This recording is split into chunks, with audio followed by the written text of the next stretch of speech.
Bienvenidos a Programación Orientada a Objetos.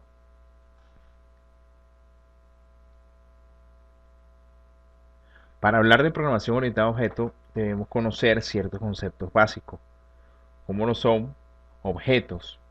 Un objeto se define como la instancia de una clase.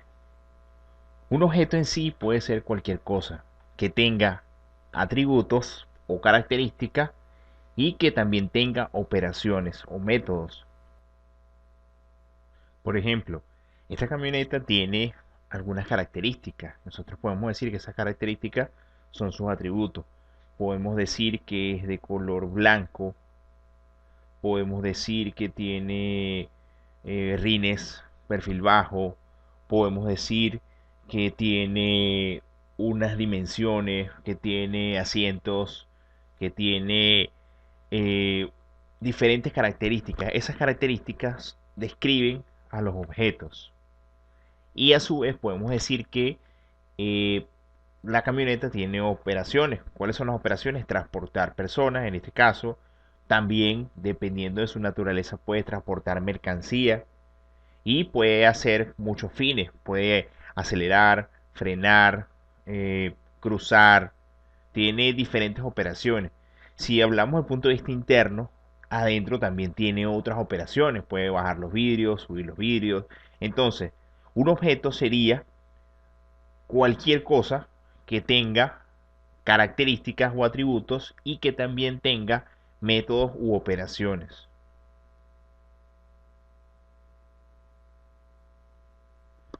Basados en esta premisa, nosotros podemos decir que podríamos clasificar a las personas como objetos. Una persona, podemos decir, tiene características. Veamos este conjunto de personas. Si vemos el color de la piel, sería una característica que varía, ¿ok? De persona a persona.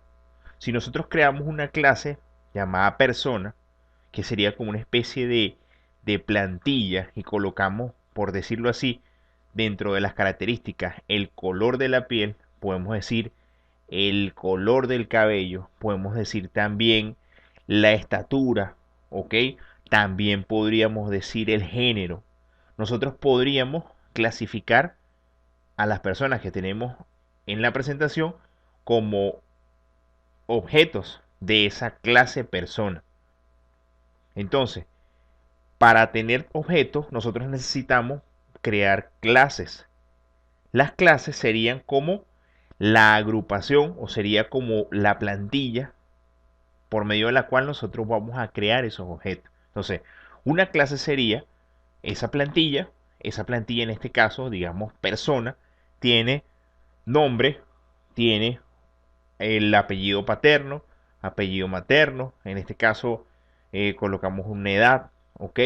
La edad en algún punto vamos a comprender que la edad se calcula con la fecha de nacimiento, pero en este caso vamos a tomar este ejemplo como un atributo, como una característica, ¿ok? A su vez, como le estaba diciendo, podemos incorporar color de la piel, color de los ojos, podemos incorporar otras características adicionales. Entonces, un estudiante es una clase que proviene de la clase persona. Un estudiante tiene nombre, tiene apellido paterno, tiene apellido materno, tiene edad, tiene características de persona, porque un estudiante es una persona. Entonces, la diferencia es que realiza sus labores de estudio. A su vez, podemos nosotros decir que un empleado puede también venir y puede ser una persona. Cuando nosotros hacemos esto les llamamos herencia. Cuando tomamos una clase, en este caso sería una clase padre o una superclase, y creamos otras clases partiendo de ella. En este caso, estudiante es una clase que hereda los atributos y hereda las operaciones de la clase persona. Y a su vez tiene sus propios atributos y operaciones. Por ejemplo, el estudiante va en un semestre, está adscrito a un área académica, a una escuela. ¿Qué más tiene? tiene su movimiento en la universidad, por decirlo así. A su vez, un empleado, el empleado hereda, por supuesto, las, los atributos, las características de la clase persona, porque también el empleado tiene nombre, el empleado tiene apellido paterno, apellido materno y muchas otras eh, características. Y la diferencia también es que el empleado, como está realizando algunas labores, tiene su cargo y tiene funciones o métodos inherentes al cargo que realiza. Entonces, podemos decir que la herencia sería como tomar valores que provienen de nuestros antecesores o que provienen de una superclase en este caso, así como de repente nosotros heredamos de nuestros familiares, de nuestros padres, rasgos característicos, ¿ok? De repente heredamos color de la piel, color de los ojos, heredamos el grupo sanguíneo, heredamos muchos rasgos, en este caso biológicos. Nosotros en la parte de programación, cuando creamos clases y creamos, heredamos en otras clases, nosotros nos traemos también esos campos. ¿Por qué es importante esto? Esto lo vamos a utilizar al momento de crear nuestros objetos. Entonces, cuando estemos creando un objeto, por ejemplo, de la clase estudiante, resulta que tiene sus características propias, pero a su vez, como toda persona, tiene unas características específicas, pues.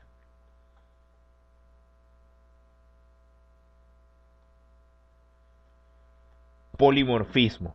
El polimorfismo nos indica que los objetos pueden tener ciertas variaciones en sus atributos y en sus operaciones. Y en el caso de la programación, significa que de repente podemos hacer eh, diferentes cálculos o diferentes procedimientos dependiendo de la forma que tengan. Por ejemplo, aquí tenemos diferentes transportes, digamos que son transportes de mercancías. Tenemos un camión, digamos que el camión de la izquierda tiene dos ejes, tiene unas medidas específicas y de repente podemos decir que el camión que está a la derecha tiene tres ejes, tiene otras características, sirven para transportar mercancías, sí, pero de repente uno tiene unas características para transportar un tipo de mercancía, por eso es el polimorfismo, tiene diferentes formas, ¿ok?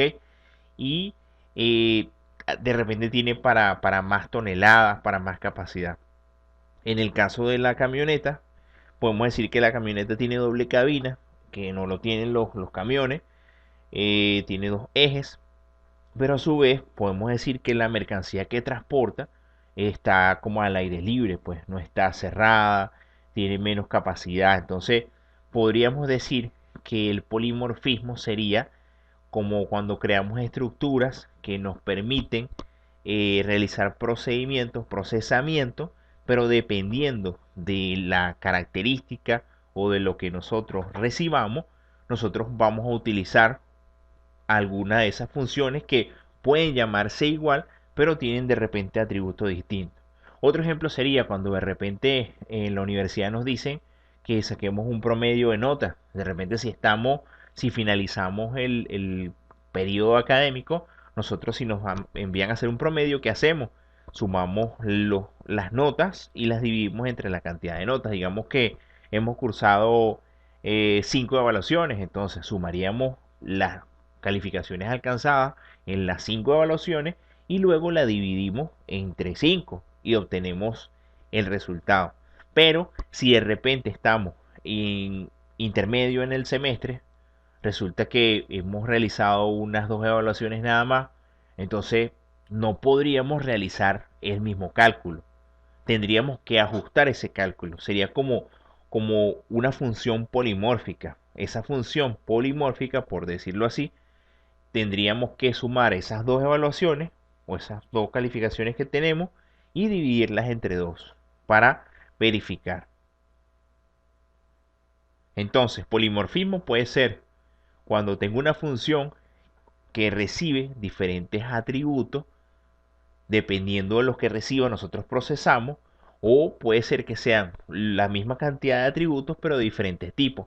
Por ejemplo, nosotros podemos recibir mercancías, digamos que vamos a transportar eh, mercancía congelada, entonces posiblemente no podemos utilizar la camioneta. Tenemos que utilizar el termoquín. O de repente vamos a transportar líquido. Resulta que no nos sirve ninguno de los vehículos que tenemos en esta lámina, sino que debemos utilizar otro. Entonces, el polimorfismo está conceptualizado para ello. Abstracción. Abstracción sería como determinar o extraer desde un conjunto de información lo que realmente nosotros nos interesa o lo que es el objeto de estudio. Por ejemplo, cuando estamos desarrollando un sistema, cuando alguien nos solicita algo, siempre nos explica el proceso completo, qué es lo que hacen, cuáles son las variables que obtienen y de repente de todo ello lo que necesitan es eh, automatizar un proceso específico que de repente tiene ciertas variables específicas que se necesitan para el cálculo. Lo demás que realmente, por supuesto, forma parte del proceso, pero realmente no nos interesa, nosotros tenemos que dejarlo a un lado y hacer esa abstracción. Es decir, la abstracción es tomar lo que nosotros necesitamos y requerimos del entorno para poder lograr el objetivo del proceso, del programa, y lo demás dejarlo, porque si no serían muchas variables. Por ejemplo, si nosotros estamos haciendo una compra, nosotros podríamos, nos pedirían, por decirlo así, nuestros datos personales, por ejemplo, nombre, apellido, RIF cédula, dirección, teléfono, y lo siguiente sería la información del producto que estamos comprando. Pero no tendría sentido de repente que nos pregunten a nosotros cuáles son nuestros gustos, si estudiamos o no estudiamos, cuál es la profesión, cierta información que realmente no es objeto de estudio del vendedor. Entonces ahí, en este caso, nosotros qué debemos hacer como programadores, debemos hacer una abstracción de las variables que realmente requerimos para poder colocar a funcionar nuestras aplicaciones. Ya viendo esto, podríamos decir que un objeto sería la instanciación de una clase y una clase sería como una plantilla. Haciendo una especie de abstracción, podríamos decir que esa silueta de esa camioneta es una camioneta, podemos decir clase camioneta. En este caso, digamos que está segmentada y tiene dos atributos, carrocería y tiene caucho, por decirlo así, rines. Cuando hacemos y creamos un objeto, por ejemplo, este objeto que es una camioneta Toyota, esta camioneta es la instanciación de la clase camioneta. Y este sí es un objeto. Este es un objeto, ¿por qué? Porque tiene atributos, tiene operaciones. O sea que la clase sería como una plantilla, como la clasificación o donde registramos y colocamos los atributos y colocamos las operaciones que realmente requerimos para nuestro proceso.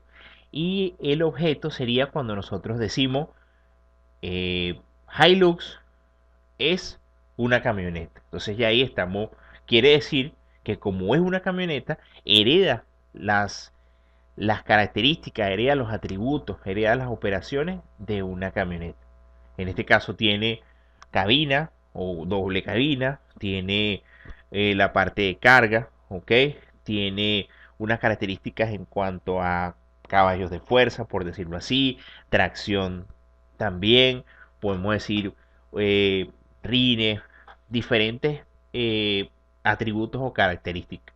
Este es otro ejemplo, por ejemplo, tenemos otro tipo de camioneta, tenemos esta camioneta es Ford, podemos decir que es un objeto de la clase camioneta y tiene otras características, tiene otro color, tiene una sola cabina, ¿ok? Es un poco más alta, tiene papel ahumado, de repente tiene radio, pero realmente nosotros, dependiendo de lo que vayamos a hacer, tenemos que hacer esa abstracción de lo que realmente necesitamos para el programa o el objeto de estudio de la aplicación. Ahora bien, los métodos serían las operaciones. En este caso, ¿para qué necesitamos de repente un transporte de este tipo? Para transportar o para mover mercancía. Podemos decir que dependiendo del tipo de mercancía, sí lo podemos mover ahí. Así como les decía el ejemplo del líquido. Nosotros no podríamos mover en un contenedor de este tipo líquido. ¿Por qué? Porque no está elaborado para este fin, sino para cajas, para inclusive, digamos, vehículos, algunos otros elementos que pueden caber dentro de las dimensiones de este tipo de contenedor. Nos vemos en HTML5.